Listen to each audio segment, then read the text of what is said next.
Hi there readers, welcome to our first read through of our current book, The Traveller's Gift. Now I've come inside to do my read throughs now because for some reason the traffic is super busy around my house, so I've come into the peace and quiet.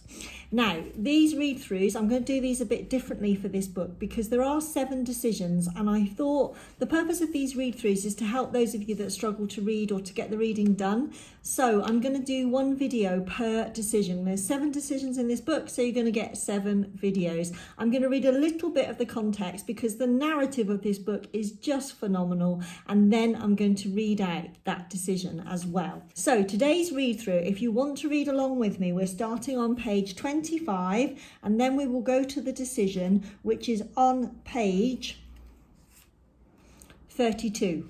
In this first section, David's travelled through time and is having a conversation with President Truman. I was informed, as you might expect, in a dream the other evening, Truman said. Walking around behind his desk, Truman opened the right top drawer. Removing a folded piece of paper, he handed it to David and said, I was instructed to prepare this for you. This is the essence of why you are here. It is one of the decisions for success.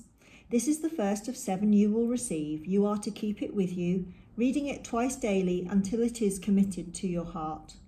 For only by committing this principle to your heart will you be able to share its value with others. David started to unfold the page. No, said the president as he put his hands over David's. Don't read it now. You must wait until our meeting is finished. As soon as you read these words, you will immediately travel to your next destination. Amazing, actually. You read the last word and bang, you're gone. David reached over and touched the globe, unconsciously turning it to the United States. Do you know my future? He asked. Nope, Truman said. Can't help you there. And I wouldn't if I could. Your future is what you decide it will be. Now you, on the other hand, could probably tell me mine. As David opened his mouth to speak, the president held out his hands as if to ward off the words, thanks, but no thanks. God knows there are enough influences coming to bear without you telling me what I already did. You say my future is what I decide it to be, David ventured. I'm not sure I agree with that. My present is certainly not of my making. I worked for years to finally end up with no job, no money, and no prospects.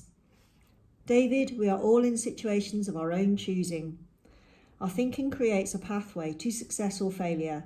By disclaiming responsibility for our present, we crush the prospect of an incredible future that might have been ours. I don't understand, David said. I am saying that outside influences are not responsible for where you are, mentally, physically, spiritually, emotionally, or financially. You have chosen the pathway to your present destination. The responsibility for your situation is yours. David stood up. That's not true, he cried angrily. I did a good job at the plant. I could have taken early retirement, but I stayed. I stayed to help the company remain afloat, and I was fired. It's not my fault. Sit down, Truman said softly, drawing a chair around to face David, who was trembling with anger and confusion. He said, Look here, son. It is not my desire to upset you, but with the limited time we have been given together, truth will have to stand before tact. Placing his elbows on his knees, the president leaned forward and took a deep breath. Listen to me now. You are where you are because of your thinking. Your thinking dictates your decisions. Decisions are choices. Years ago, you chose where you would attend college. You chose your course of study. When you graduated with the degree you chose to pursue, you chose the companies to which you would send a resume. After interviewing with the companies that responded, you chose the one for which you would work. Somewhere during that time, you chose to go to a party or a play or a ball game. There you met a girl whom you chose to marry. Together you chose to have a family and how large that family would be. When you chose the house in which you would live and the cars you would drive, you chose how much the payments would be each month. By choosing to eat ribeye steaks or hot dogs, you chose your household expenses. You were the one who chose not to take early retirement. You chose to stay until the bitter end. Years ago, you began making the choices that led you to your present situation, and you walked right down the middle of the path every step of the way. Truman paused. He pulled out his handkerchief and wiped his brow. David's head was hanging, his chin on his chest. David, look at me, said the president. David's eyes met his. The words "it's not my fault" should never again come from your mouth.